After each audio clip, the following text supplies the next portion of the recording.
آپ لوگ تھوڑا تھوڑا قریب آ جائیں، جو یہ فاصلہ مٹا دیں، آگے آ جائیں۔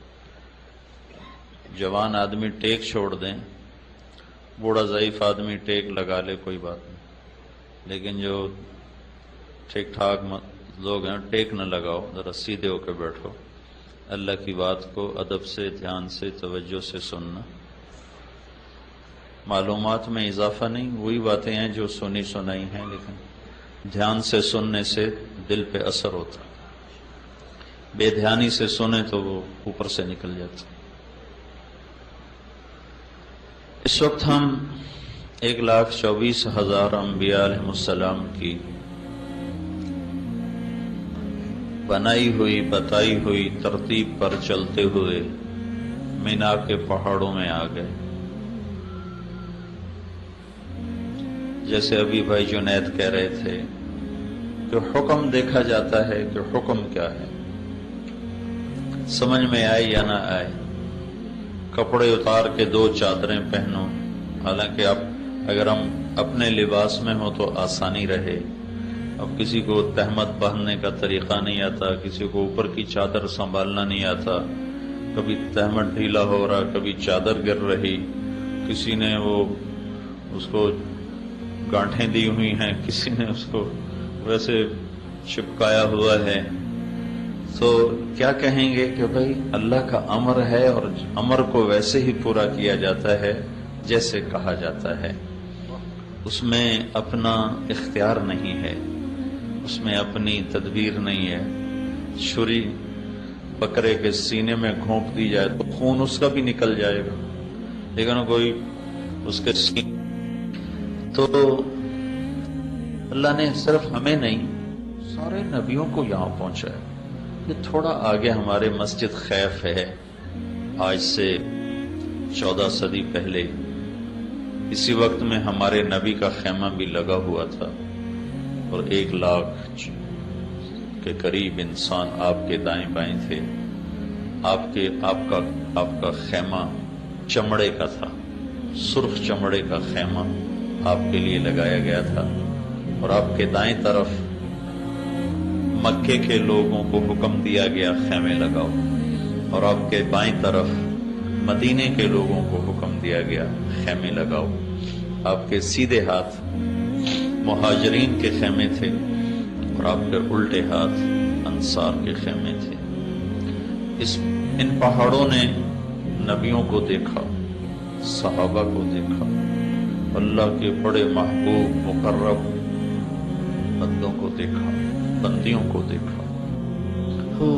ذرا سے شک پر جیلوں میں ڈال دیتے ہیں، قتل کر دیتے ہیں۔ تاریخ بھری پڑی ہے کہ وفاؤں بھری زندگی میں ذرا سا شک ہوا بادشاہوں کو سولیوں پہ لٹکاتے۔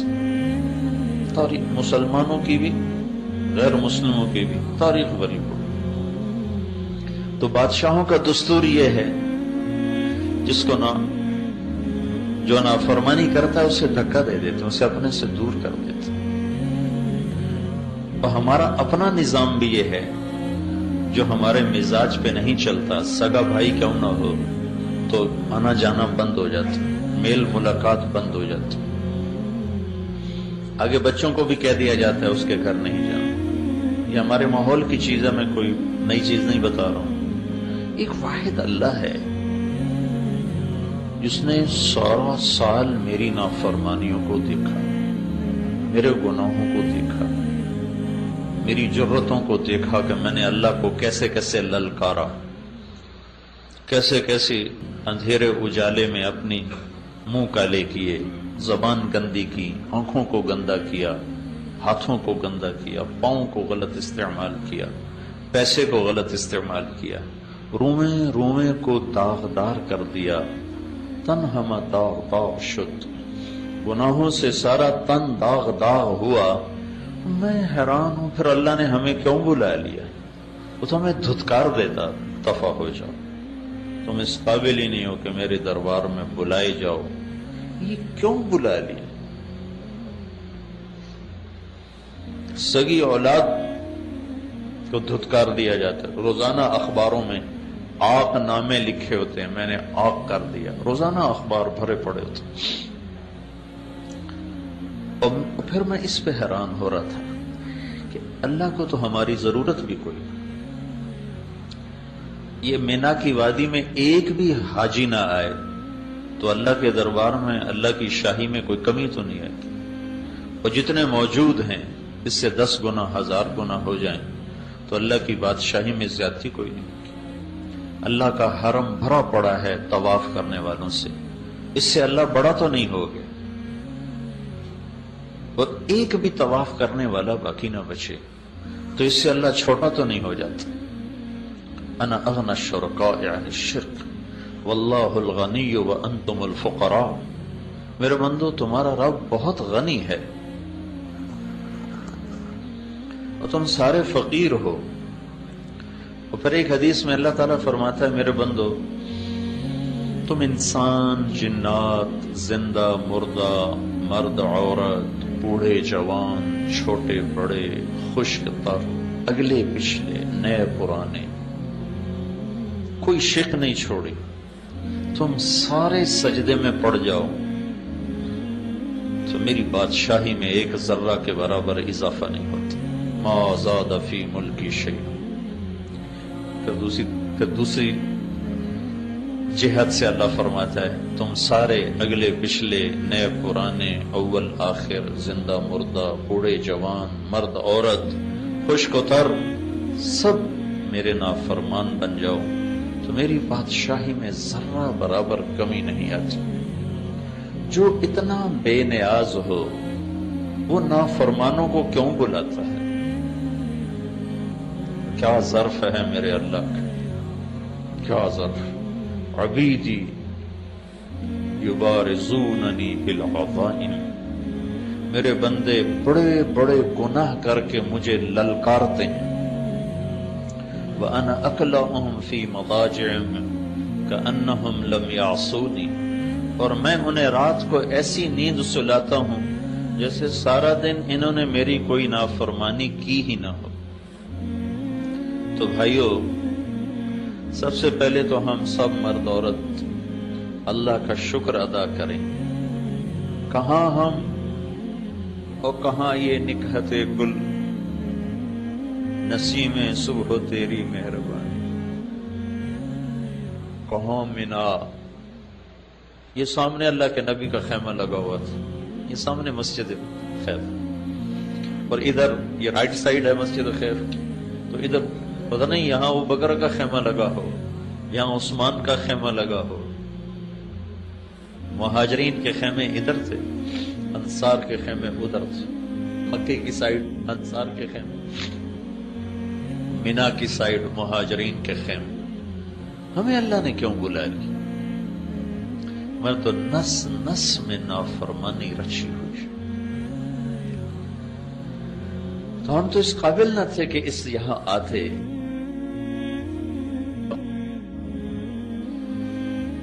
مکے کی ہر شہر تو وہی کھڑے ہیں، ان پہاڑوں کا تو کچھ نہیں بدلا، یہ تو ویسے ہی کھڑے ہیں۔ انہوں نے تو 14 صدی کے ہر قافلے کو آتے دیکھا ہے، 14 صدی کے ہر آنے والے مسافروں کو، حجاج کو دیکھا ہے۔ ان کا سسکنا، رونا، تڑپنا پہاڑوں کے سامنے ہے، اور ہمارا ہنسنا، لایانی، غفلت، وہ بھی دیکھا ہے۔ اتنی آسانیاں، سہولتیں۔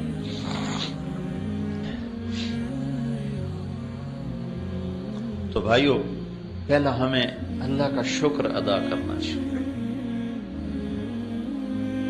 کہ اس نے ہمیں بلایا ہے، بلایا ہے۔ آدمی خود آ سکتا ہے، اپنی طاقت سے آ سکتا ہے۔ میں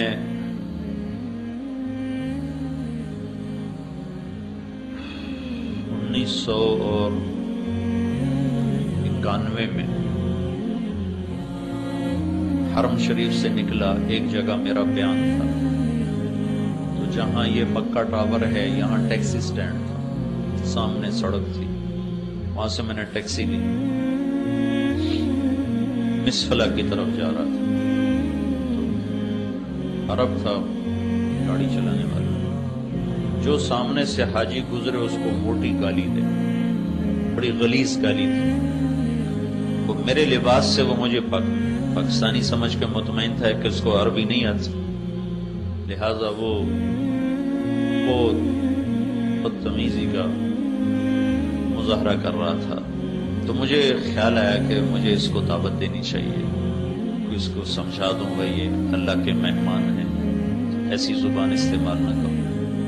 تو میں نے اس سے ایک دم عربی میں گفتگو شروع کی تو وہ تھوڑا ہل گیا، اسے پتہ چل گیا بھائی اس کو سارا پتہ چل رہا تھا۔ میں نے اس سے تھوڑی آخرت کی بات شروع کی تو وہ مجھ سے کہنے لگا مجھے دین کی کیا دعوت دیتے ہو؟ مجھے 10 سال ہو گئے میں نے بیت اللہ کی شکل نہیں دیکھی۔ مجھے یہ خیال آیا کہ یہ بدو ہوگا کسی گاؤں دیہات کا جو حج کے سیزن میں کمائی کرنے آ گیا تو نہیں بیت اللہ گیا۔ تو میں نے کہا تم باہر سے آئے ہو حج کے سیزن کے لیے؟ کہنے لگا نہیں میں مکے میں رہتا ہوں، مکی ہوں، میری 2 بیویاں ہیں، 10 برس سے میں نے حرم کے اندر قدم نہیں رکھا۔ تو میں ایک دم چپ ہو گیا صدمے کی وجہ سے۔ تو مجھ سے کہنے لگا پریشان ہو گئے ہو؟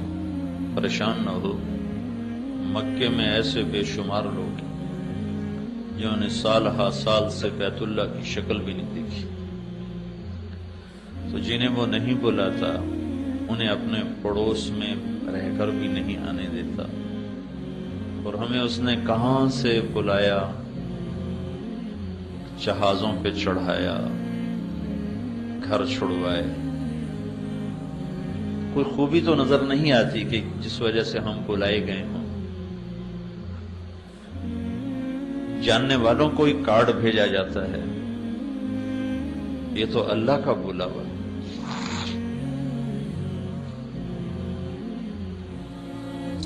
تو بھائیو بہنوں، ہم سب پہ شکر واجب ہے کہ یا اللہ تیرا شکر ہے تو نے ہمیں بلایا ہے۔ میں نے گزشتہ رات بھی بات کی تھی، اس کو پھر دہراتا ہوں، ضروری ہے۔ حج کا احرام باندھنے کے بعد اللہ 3 چیزوں کا مطالبہ کرتا ہے۔ فمن فرض فیہن الحج فلا رفث ولا فسوق ولا جدال فی الحج۔ میرے بندو، جب احرام باندھ لو تو اب یہ احرام کی پابندیاں اگرچہ ظاہری طور پر حج سے متعلق ہیں، لیکن 3 چیزوں کا مطالبہ موت تک تم سے کرتا ہوں۔ لا رفث، زبان کے غلط استعمال سے توبہ کر، مرتے دم تک اپنی زبان کو غلط استعمال نہ کرو۔ آپ نے حضرت معاذ بن جبل سے فرمایا معاذ تمہیں سارے دین کا خلاصہ بتاؤں، سارے دین کا خلاصہ۔ کہا جی کیا ہے؟ تو مجھے دیکھیں آپ نے ایسے کیا، فزیکلی کر کے دکھایا۔ یہ نہیں فرمایا زبان پہ قابو پاؤ، یہ نہیں فرمایا، کیوں کیا؟ معاذ وہ شخص ہیں جن کے ہاتھ میں قیامت کے دن علماء کا جھنڈا ہوگا، تو ان کو ایسے سمجھایا جیسے بچے کو سمجھایا جاتا۔ ایسے کیوں کیا؟ کہ دین کا مشکل ترین کام ہے اس زبان پہ قابو پانا۔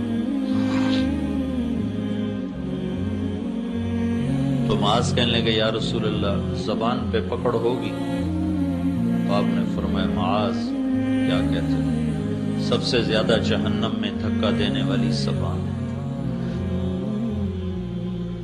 تو اللہ کا ہم سے مطالبہ ہے جب تم اس پاک وادی میں آئے ہو تب اس زبان کی وَإِذَا تَصَابَتْ أُمَّتِي سَقَطَتْ مِنْ عَيْنِ اللَّهِ، جب میری امت گالیاں نکالنا شروع کرے گی تو اللہ کی نظروں سے گر جائے۔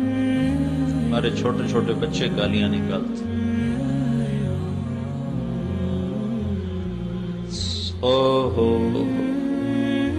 کوئی اگر بیت اللہ کو توڑنے جائے تو آپ لوگ کیا کرو گے؟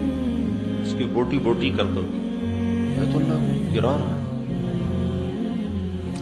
کسی مسلمان کو ماں بیٹی کی بہن کی گالی دینا یہ بیت اللہ کو توڑنے سے بڑا جرم ہے، کہ بیت اللہ پتھروں کی عمارت ہے اور مسلمان کا دل ایمان سے بھرا ہوا ہے جس میں اللہ ہے۔ موسیٰ علیہ السلام سے ان کی قوم نے پوچھا تیرے رب کا کوئی گھر ہے؟ تو اللہ تعالیٰ نے فرمایا موسیٰ تیرا رب زمان و مکان سے پاک ہے، لیکن جو دل گناہوں سے پاک ہوتا ہے وہ میرا گھر بن جاتا ہے، میں اپنے بندے کے دل میں بس جاتا ہوں، وہ میرا عرش بن جاتا ہوں۔ تو یہ ایک مطالبہ ہے زبان پہ قابو، صرف احرام تک نہیں، پوری زندگی، ساری زندگی سہتے رہو، چپ رہو۔ چپ رہنے میں بھی بڑا مزہ ہے، جواب دینے کا بھی ایک مزہ ہے، وہ وقتی سا ہوتا ہے۔ چپ رہنے کی ایک تکلیف ہے، وہ وقتی ہوتی ہے، لیکن اس پر جو آگے مٹھاس اور ٹھنڈک اللہ دیتا ہے، شہد بھی کیا چیز، رس گلے اور رس ملائیاں بھی کیا چیز ہیں، پی جا ایام کی تلخی کو بھی ہنس کے ناصر، غم کے سہنے میں بھی قدرت نے مزہ رکھا۔ چپ اوہ نہ کر لبوں کو سی، عشق ہے دل لگی نہیں، سینے پہ تیر کھائے جا، آگے قدم بڑھائے جا۔ تو یہ ایک مطالبہ ہے تمام مردوں عورتوں سے جنہوں نے احرام باندھا ہے، لا رفث، تالا لگا، خیر کی بات کرو، شر کی بات، ہنسی مزاح منع نہیں ہے، وہ تو انسانی فطرت ہے، اسے کیسے روکا جا سکتا۔ اللہ کے نبی ہنستے بھی تھے، مزاح بھی کرتے تھے، صحابہ آپ کے سامنے لطیفے بھی سناتے تھے، آپ بھی اس سے خوش ہوا کرتے تھے، ہنسا کرتے تھے۔ دل آزاری منع ہے، بے اکرامی منع ہے، کسی کی پگڑی اچھالنا منع ہے، کسی کو بے عزت کرنا منع ہے۔ اسلام تو ہمیں اوروں کے الزام بھی اپنے اوپر لینے کا سبب ہے۔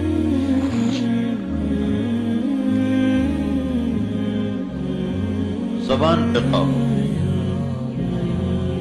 لا رفث۔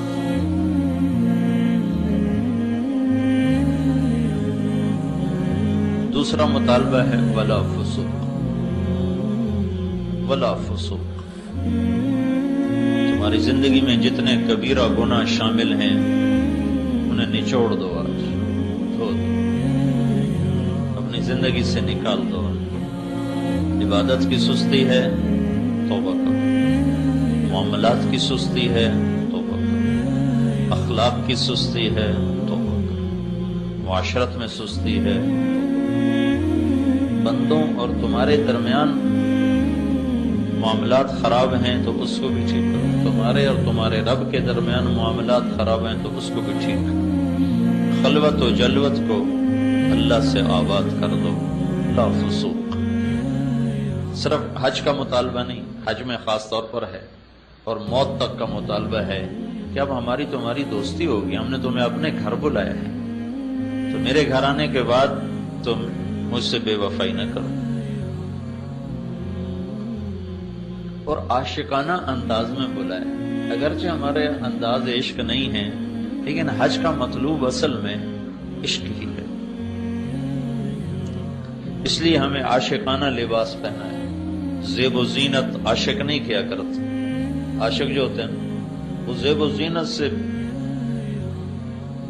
بیزار ہوتے، عاشق ہوں میں عشق کماں میں، دل رکھیں وانگ پہاڑوں ہو، سہ سہ بدیاں ہزار غلامیں، کر جانے باغ بہاروں ہو، منصور جے چک سولی دتے، جڑے واقف کل اسراروں ہو، سجدیوں سر چائیں نہ باہو، توڑے کافر کہن ہزاروں ہو، عاشق سوئی حقیقی جڑا، قتل معشوق دے مننے، سر نو جوڑے تے منہ نہ موڑے، بھویں 100 تلواراں کھنے، سچا عشق حسین دا باہو، سر دتے تے راز نہ بننے۔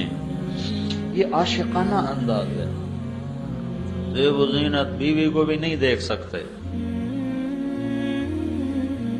خوشبو کے قریب نہ، دیوانے بنو، مستانے بنو، ڈھونڈو اپنے رب کو پاگلوں کی طرح، تیرے کوچے اس بہانے مجھے دن سے رات کرنا، کبھی اس سے بات کرنا، کبھی اس سے بات کرنا۔ یہ اللہ کو پا لینے کا سفر ہے۔ لا الہ الا اللہ کلمہ معرفت ہے، اللہ کی پہچان کلمے سے۔ نماز اس کلمے کو تعلق سے بدلتی ہے، زکوٰۃ اس تعلق کو محبت سے بدلتی ہے، روزہ اس محبت کو عشق سے بدلتا ہے، اور حج پھر عاشق کا سفر ہے معشوق کو ڈھونڈنے کا اور پا لینے کا۔ اس لیے طواف ہے، پھیرے لگ رہے ہیں، پھیرے لگ رہے ہیں، کپڑے اترے ہوئے ہیں،